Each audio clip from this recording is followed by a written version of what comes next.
Abordons les variantes dans Revit qui nous permet d'avoir plusieurs options de conception et de les présenter au sein d'un même projet sans avoir plusieurs fichiers à avoir. Donc ça permet de centraliser, d'éviter des copier-coller lors des modifications. On va faire sur un exemple très simple. Pour créer des variantes, on va aller ici dans Gérer et on retrouve la partie variante. On va créer d'abord un jeu de variantes, puisqu'on peut avoir plusieurs jeux dans un même projet. Par exemple, dans notre cas, on va imaginer proposer une variante pour le traitement de ce mur. On imagine que c'est une façade d'un bâtiment, on veut 2 ou 3 options. Et pour l'aménagement intérieur, qui est une toute autre affaire, on veut aussi certaines variantes.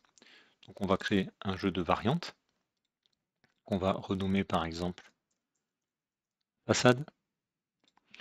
Et pour ce jeu de variantes, il va y avoir par défaut une variante qui est principale. Je vais la renommer. On va par exemple l'appeler décroché, on va faire un décroché en façade. Et on imagine une deuxième variante qui serait avec un mur courbe, par exemple. Très bien. Un nouveau jeu de variantes. Ah, cette fois-ci, c'est pour... Alors, je voulais renommer, pardon, voilà. C'est pour l'aménagement intérieur. On va faire simple. Cloison. OK.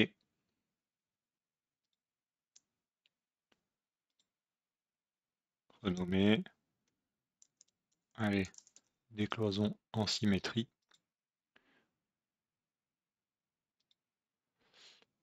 Alors, pardon, je suis allé un peu vite. Ce n'est pas celui-là que je voulais renommer. Courbe. Vous l'aurez compris, je reste bien sur ma façade comme prévu. Et dans cloison, c'est ici que je veux renommer. Symétrie. OK.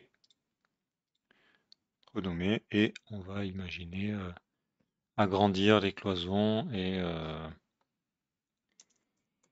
une pièce. J'aurais pu mettre une pièce et 2 pièces.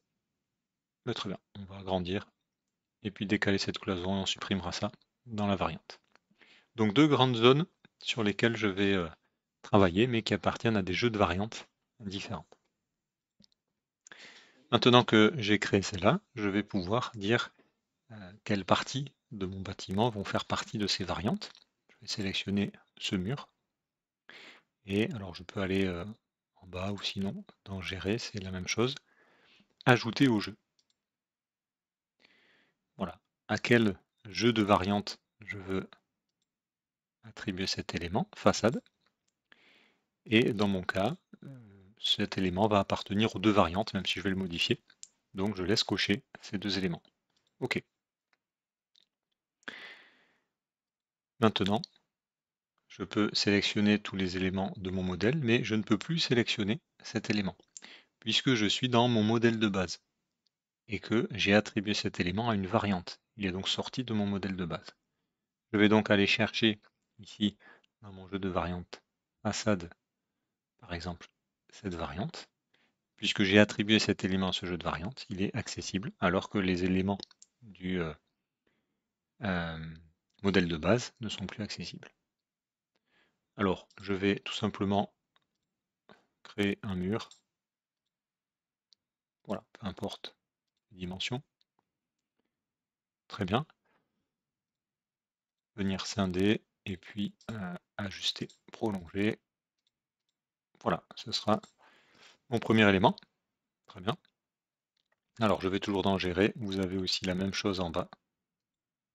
Et cette fois-ci, je vais passer dans ma variante courbe. Alors, vous aurez des soucis de jonction au mur, souvent, avec les variantes.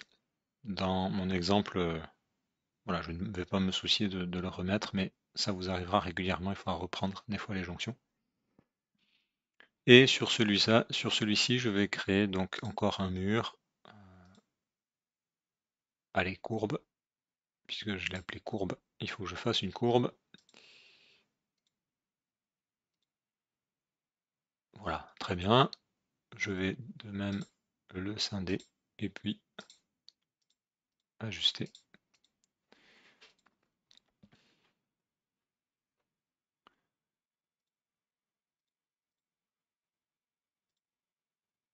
Non, bon, ce n'est pas l'objet, je laisse tomber pour l'instant. On va se concentrer sur les variantes. J'ai donc ici deux possibilités pour mes façades. Alors, comment les récupérer facilement? Eh bien, on a compris qu'on pouvait basculer ici. Maintenant, j'aimerais bien avoir des vues dédiées à ces éléments. Je vais donc aller dans mon arborescence au niveau des vues. Et sur ce niveau 0, je vais dupliquer ma vue, le renommer, niveau 0, courbe.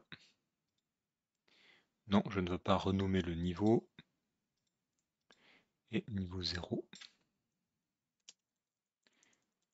décrocher. Je vais dans mon niveau 0 courbe. Au niveau des remplacements visibilité graphisme, ou VV au clavier, dès lors que vous avez des variantes, vous avez ici cet onglet variantes. Et vous pouvez, pour cette vue, préciser quel jeu de variantes, quelle variante vous voulez activer. Alors, je vais le faire pour l'instant juste pour les façades, puisque je n'ai agi que sur celui-là. Courbe, ok, très bien. Et même chose pour mon décroché. Remplacement, visibilité, graphisme, variante, façade, décroché. OK. Et donc maintenant, les variantes sont bien attribuées à mes vues. Les éléments qui ne font pas partie ici de cette variante bien, sont totalement indépendants et je peux les gérer également avec une autre variante. Alors, je vais quitter ici courbe et je vais venir alors dans mon modèle de base, puisque ces éléments étaient créés dans le modèle de base, il faut que je les ajoute à mes variantes. Voilà, ces pièces-là vont faire partie effectivement de mon jeu de sélection, de mon jeu de variantes cloison et des deux variantes. OK. Maintenant, je vais passer symétrie principale. Voilà, bah, je vais les laisser telles quelles, très bien. Et c'est l'autre que je veux modifier, une pièce. Donc modifier par exemple, supprimer cette cloison et puis agrandir. Voilà, celui-ci. Très bien. De la même façon, je pourrais créer des vues dédiées. Et on pourrait imaginer une combinaison de niveau 0 courbe avec une seule pièce, niveau 0 courbe avec deux pièces, niveau 0 décroché une pièce, etc. On pourrait multiplier les combinaisons puisqu'on a différents jeux de variantes. Alors que faire maintenant si une fois que j'ai avancé dans mon projet, j'ai proposé au client et grâce à ces différentes options, on a pu déterminer la solution qui allait être conservée. Je n'ai plus besoin de mes variantes et je vais pouvoir ici dans mes variantes eh bien, supprimer certaines choses. Une parenthèse avant d'aller jusqu'ici, il y a la notion de variante principale.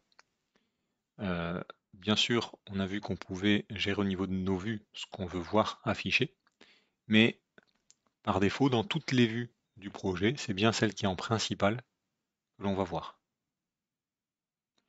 Je n'ai pas énormément de vues ici, mais si je regarde voilà, en façade décrochée, je vais effectivement avoir sur mon élévation nord, voilà mon décroché. Alors, ce n'est pas très visible puisque avec ma courbe, j'aurai aussi deux traits, mais c'est bien celle qui est en principale qui s'affiche sur toutes les vues.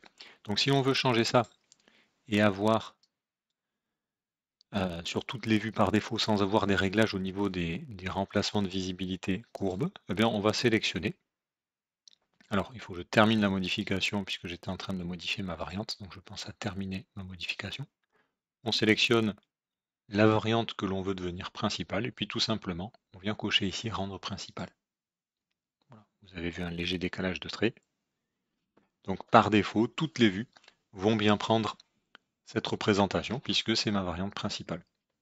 Ce qui m'évite de changer vue par vue les remplacements de visibilité. Je referme la parenthèse sur cet aspect de variante principale ou pas. Et admettons que c'est bien l'option courbe qui est retenue. Eh bien, pour ce jeu de variantes, je n'ai plus besoin d'avoir toute une déclinaison, différentes options de design, et je vais pouvoir dire que je vais accepter celle qui est principale. Alors, Revit est sympa. Attention, ça va supprimer les autres variantes. Effectivement, on le fait quand on a bien vérifié qu'on n'a plus besoin des autres variantes. Effectivement, c'est mon cas. J'accepte la variante principale. Les vues suivantes sont associées à une option qui va être supprimée et il demande confirmation. Oui, je supprime.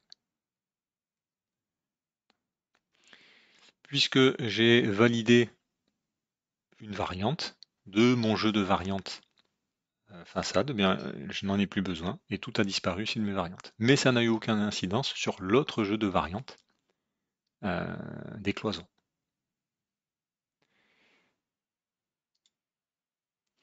Dernière chose sur les variantes, et voyons le lien avec les nomenclatures. Ici, j'ai donc deux possibilités pour mes cloisons. Une pièce ou deux pièces ici, donc une quantité de cloisons différentes. Je vais créer une nomenclature de mur et je vais voir comment dans cette nomenclature je peux tenir compte des variantes. Donc, je vais dans Vue, nomenclature et on va prendre la catégorie des murs. OK. Alors, famille type par exemple, et puis volume, pourquoi pas, histoire d'avoir juste de quoi remplir. Voilà, on va éviter le détail de chaque occurrence. On va trier par famille et type. Et puis par rapport au volume, on va faire un total. Soit tu mis une surface pour des murs, peu importe. Voilà, j'ai donc une nomenclature de murs. Alors pour les murs qui ont servi de façade, évidemment, je ne vais pas avoir de modification. Par contre, mes murs qui servent de cloison, eh bien, dépendent de la variante. Pour choisir au niveau de ma nomenclature quelle variante va être appliquée, je vais, comme dans la vue tout à l'heure de mon niveau 0, je vais aller dans Remplacement visibilité, Modifier. Et je retrouve ici la même chose. Mes jeux de variantes, je n'en ai plus qu'un. Et à l'intérieur du jeu de variantes, celui que je veux avoir. Si je modifie à une pièce, vous voyez, la quantité a bien changé. Et donc, même principe, vous pouvez dupliquer vos vues de nomenclature en attribuant la bonne variante pour avoir les quantités appropriées suivant vos variantes. Donc à retenir, création de différents jeux de variantes si on doit intervenir sur plusieurs parties de bâtiment. À l'intérieur de ces jeux de variantes, on va avoir plusieurs variantes et Revit permet de créer des vues pour chacune d'elles, de créer des nomenclatures séparées pour chacune d'elles, ce qui nous permet d'arriver jusqu'à la décision d'une option qui est retenue et donc de retenir l'option principale comme la solution définitive.